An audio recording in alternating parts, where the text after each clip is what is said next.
قیام پاکستان کے وقت خام لوہے سے فولاد بنانے کا کوئی کارخانہ پاکستان کے حصے میں نہیں آیا تھا. یہ محرومی بڑی صنعتوں کے قیام میں بہت بڑی رکاوٹ تھی. کئی سال کی منصوبہ بندی کے بعد 1973 میں سابق سوویت یونین کی اقتصادی اور تکنیکی امداد سے پاکستان اسٹیل کے منصوبے کا آغاز ہوا.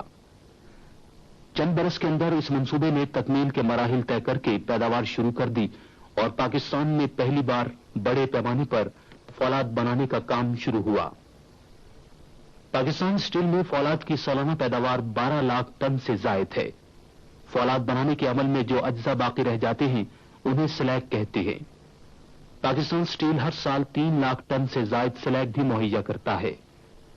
25,000 خاندانوں کا روزگار پاکستان اسٹیل کے ساتھ براہ راست وابستہ ہے، جبکہ بالواسطہ لاکھوں خاندانوں کی کفالت کا انحصار پاکستان اسٹیل کی مصنوعات پر ہے. گرم لوہے کا یہ دریا ملک کے اقتصادی اور صنعتی ڈھانچے کے رگوں میں بہتے ہوئے خون کی مانند ہے. دوران خون ٹھیک ہو تو صحت کی علامت ہے، لیکن اگر خون کی گردش میں رکاوٹ آ جائے یا خون زہر آلود ہو جائے تو موت یقینی ہے.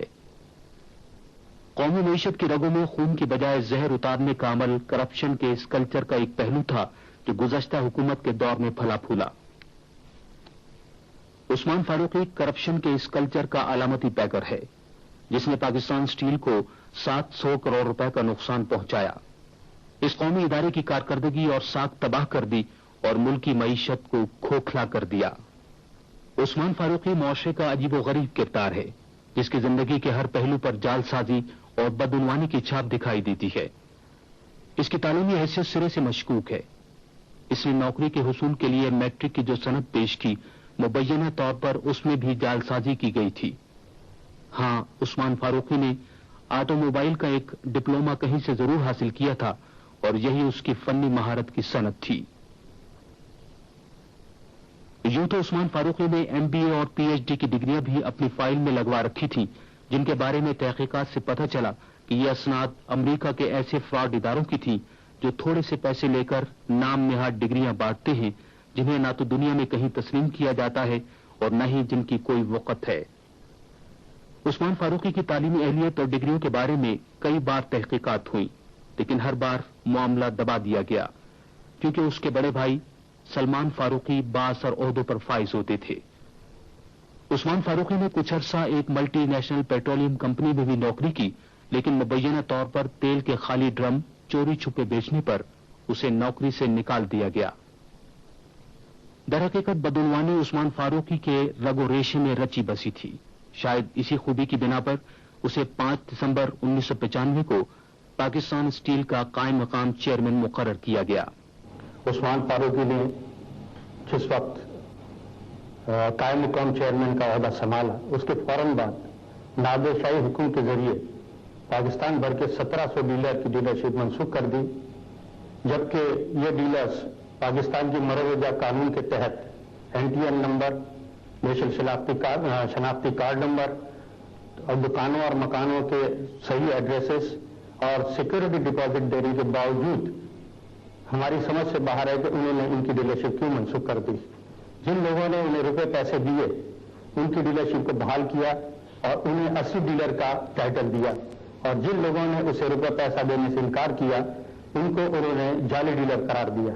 عثمان فاروقی کا کہنا ہے کہ اس نے جو کچھ کیا اعلی حکام کے دباؤ پر کیا کیونکہ اس کے اپنے اختیار میں کچھ نہیں تھا. دسمبر 95 کے اندر مجھے ایکٹنگ چیئرمین کا چارج دیا گیا. اس سے پہلے پرچی سسٹم اور چیئرمین ڈسکریشنری کوٹا کے اوپر کافی لیبل ہو رہی تھی اور کافی میل پریکٹسز تھی. اس چیز کو نیشنل اسمبلی کی اسٹینڈنگ کمیٹی نے اور منسٹری نے بہت سیریس نوٹ کیا ہوا تھا اور ان معاملات کو سیدھا کرنے کے لیے کافی رپورٹیں بھی آئی ہوئی تھی. حقیقت میں نیشنل اسمبلی کی اسٹینڈنگ کمیٹی ان معاملات کے اوپر اور ایڈمنسٹریٹو میل پریکٹسز کے اوپر ایک انکوائری بھی کر رہی تھی. جس وقت مجھے ایکٹنگ چیئرمین کا چارج دیا گیا اس کے ساتھ ہی ساتھ پورا بورڈ آف ڈائریکٹرز کو ریکانسٹیٹیوٹ کر کے جتنے چیئرمین کے پارٹس تھے وہ بورڈ آف ڈائریکٹرز کو دے دیے گئے، اور پرچی سسٹم یا ڈسکریشنری کوٹاز یا اور کوئی ڈسکریشنری پارٹس جو چیئرمین پچھلے دور میں استعمال کرتے رہے تھے اس کو بھی بورڈ نے وڈرا کر لیا۔ عثمان فاروقی کا موقف یہ ہے کہ وہ بے بس تھا اور پاکستان اسٹیل کے معاملات یونین کے ذریعے چل رہے تھے، جس کے سربراہ کو اوپر سے ہدایت ملتی تھی۔ میرے جس وقت چارج لیا اس وقت تقریباً اسٹیل مل کے جو یونین کے چیئرمین تھے شمشاد قریشی، وہ بھی اسی وقت سے مستقل طور پر ڈی فیکٹو چیئرمین بن گئے تھے، اور بورڈ کے ساتھ ساتھ ان کی بھی اتھارٹی اتنی ہو گئی تھی جو ایک ریگولر چیئرمین کی ہوتی ہے۔ یہ سب ایک باقاعدہ انسٹرکشنز کے تحت ہوا تھا۔ شمشاد قریشی کی بیک پر پرائم منسٹر سیکریٹریٹ کے ناہید خان اور ڈاکٹر صفدر عباسی تھے، اور انہی کے حکم پر ہر عمل ہوتا تھا۔ ناہید خان صاحبہ نے مجھے اسلام آباد بلایا اور یونین والوں کے بلایا، اور ان کے سامنے مجھے کہا کہ شمشاد قریشی صاحب کا حکم آخری حکم ہے اور یہ آپ کے اوپر بائنڈنگ ہے۔ اس میٹنگ میں ڈاکٹر صفدر عباسی صاحب بھی بیٹھے تھے۔ اس کے بعد میرے لیے کوئی اور چارہ کار نہیں تھا کہ میں یونین کا حکم اسلام آباد کے حکم کے طور پہ مانوں۔ اس کے علاوہ جو دوسری انسٹرکشنز ہمیں جاری ہوتی تھی وہ رائے سکندر اور ڈاکٹر عطا تھے، جو پرائم منسٹر سیکریٹریٹ میں آصف زرداری صاحب کے پی اور اسٹاف آفیسر تھے۔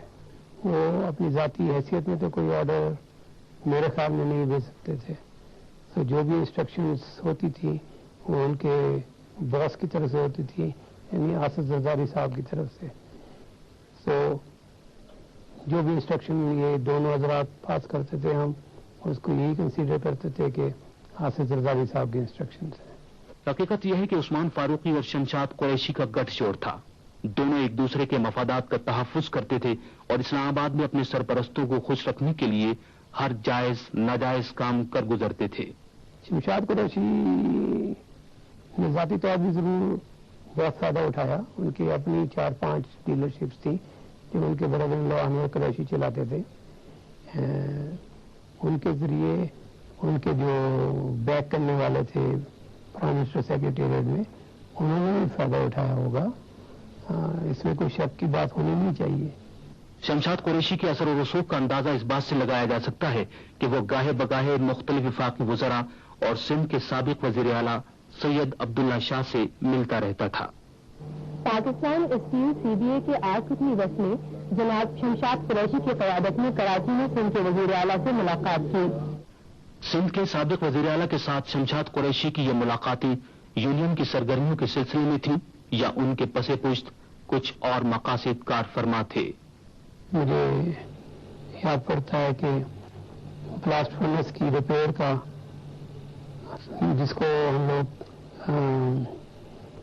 سیکنڈ کیٹیگری ریپیئر کہتے ہیں، وہ کانٹریکٹ دیا گیا تھا 1995 میں اس وقت کے چیف منسٹر عبداللہ شاہ صاحب کے کزن کو، لیکن وہ اپنے آپ کو ان کا برادر ان لا بھی کہتے تھے، راحیل شاہ صاحب کو۔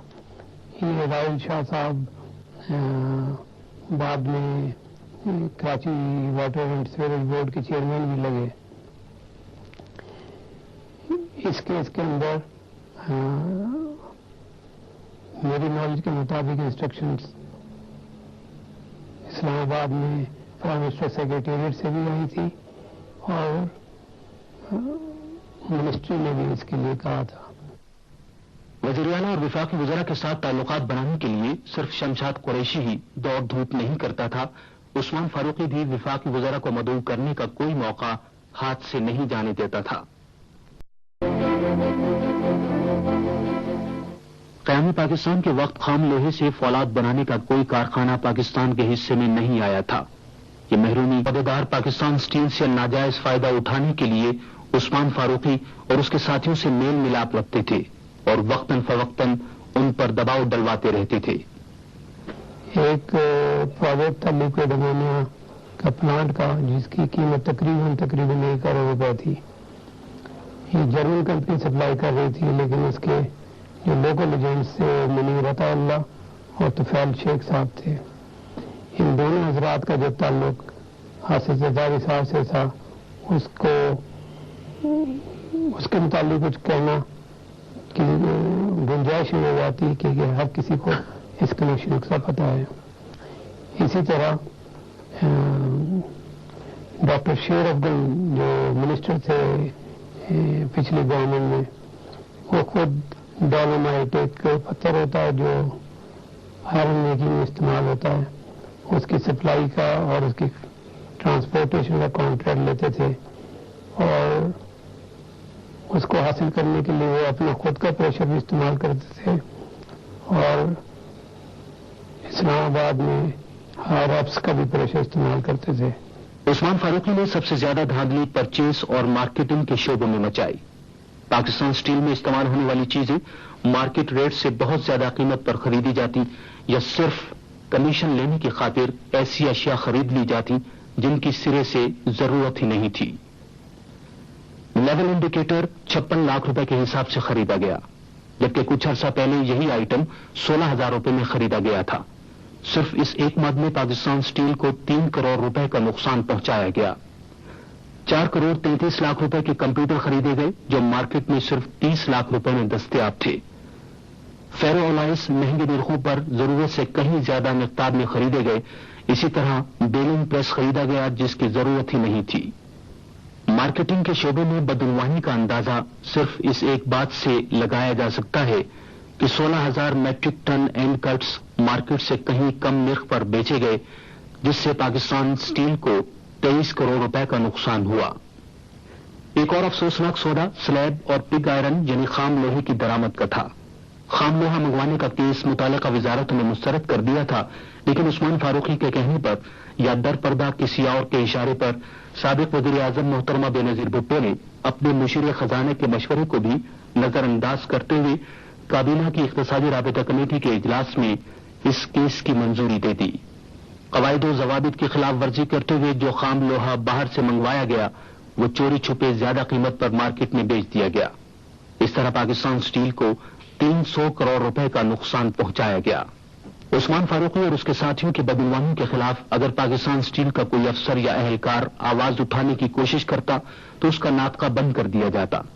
عہدے سے معزولی یا تبادلہ تو معمولی بات تھی، اسے مختلف طریقوں سے ذہنی اذیت دینے سے بھی گریز نہ کیا جاتا. پاکستان اسٹیل کے معاملات اور بدعنوانی کی داستانیں منظر عام پر آئیں تو عثمان فاروقی کے بڑے بھائی سلمان فاروقی نے 28 اگست 1996 کو سابق وزیر اعظم کے نام خفیہ نوٹ لکھا. اپنے نوٹ میں سلمان فاروقی نے تجویز کیا کہ کسی دوسرے شخص کو پاکستان اسٹیل کا کل وقتی چیئرمین مقرر کیا جائے اور عثمان فاروقی اس ادارے کا مینیجنگ ڈائریکٹر رہے. یہ نوٹ اور یہ تجویز دوسروں کی آنکھ میں دھول جھونکنے یا اپنا دامن بچانے کی کوشش تھی. ایسی ہی کوششیں عثمان فاروقی بھی کرتا رہتا تھا. اپنے غلط سلط کاموں کی ذمہ داری دوسروں پر ڈالنا اس کا شیوا تھا. جہاں تک تو مصطفیٰ محمود صاحب کا تعلق ہے، ان صاحب نے اسٹیل مل کی زمین کوئی تقریباً 8 ایکڑ کے قریب زمین تھی، اس پہ زبردستی قبضہ کر کے پیٹرول پمپ لگا لیا تھا. یہ انہوں نے چارج لینے سے پہلے کیا تھا. میں نے کوشش کی کہ ان کو اس پیٹرول پمپ کو وہاں سے ہٹا دیا جائے، اور اس کے لیے جب ہمارے سیکورٹی والوں نے ایکشن لیا تو مجھے انسٹرکشن ملی راج سکندر صاحب سے کہ آپ مصطفیٰ محمود کے معاملے سے بالکل ہاتھ ڈالیں ورنہ اس کا نتیجہ کوئی اچھا نہیں ہوگا. تو مصطفیٰ محمود صاحب کے جو تعلق حافظ زرداری صاحب سے ہے اس کے متعلق کسی کو بھی بتانے کی ضرورت نہیں ہے. جہاں تک ریاض لال جی صاحب کا تعلق ہے، ان کا کاروبار تو جہاں تک اخبارات سے ہمیں پتہ چلا تھا وہ رائس ایکسپورٹ کا تھا، لیکن 1995 کے پیریڈ کے آخر میں یہ اسٹیل کے بزنس میں بھی آ گئے تھے اور انہوں نے irregular امپورٹس کری، CBR کے SROs کو مس یوز کر کے tax evasion, custom duty evasion کیا، وہ پریکٹیکلی اسمگلنگ اسٹیل کی گنی جائے گی، کیونکہ کوئی بھی وہ پروڈکٹ جو اسٹیل مل بناتا ہے اس کو امپورٹ کرنے کے لیے اسٹیل مل کی NOC کی ضرورت ہوتی ہے۔ انہوں نے وہ NOC نہیں لی، یقیناً ان کو کوئی اتنی بہت بڑی بیکنگ تھی کہ ان کو NOC کی ضرورت نہیں پڑی اور سینٹرل بورڈ آف ریونیو نے ان کو الاؤ کر دیا اسٹیل پروڈکٹس لانے کے لیے۔ ان کے ساتھ ہی ساتھ دوسرے ان کی دیکھا دیکھی دوسرے اسٹیل ٹریڈرز نے بھی اسی طرح مس یوز کر کے بغیر NOC کے امپورٹ کیا۔ اس کی میں نے باقاعدہ شکایت کی منسٹری آف پروڈکشن میں اور منسٹری آف پروڈکشن اور سیکورٹی پروڈکشن کو بھی، لیکن مجھے کہا گیا کہ ریاض لال جی کے معاملے میں آپ چپ رہیں۔ لیکن یہ ایک ایسا ایشو تھا جس کی وجہ سے اسٹیل مل کی سیل پہ بہت برا افیکٹ پڑ رہا تھا اور اس کو آفیشلی ٹیک اپ کرنا بھی ضروری ہو گیا تھا، تو میں نے اپنے ساتھیوں کے ساتھ مشورہ کر کے اسٹیل مل کے اندر باقاعدہ منسٹری کو ایک رپورٹ بھیجی جس میں ریاض لال جی کا نام تو نہیں لیا گیا، لیکن کہا گیا کہ اسٹیل ٹریڈرز ہیں جو یہ ایسا کام کر رہے ہیں، اسمگل کر رہے ہیں، ڈیوٹی ایویژن کر رہے ہیں، اس سے اسٹیل مل کو بہت نقصان پہنچے گا۔ تو جب یہ لیٹر گیا تو راج سکندر صاحب نے مجھے فون پہ کہا کہ آپ یہ خط و کتابت بند کریں اور اس معاملے کو بھول دیں، کیونکہ بڑے صاحب نے کہا ہے کہ یہ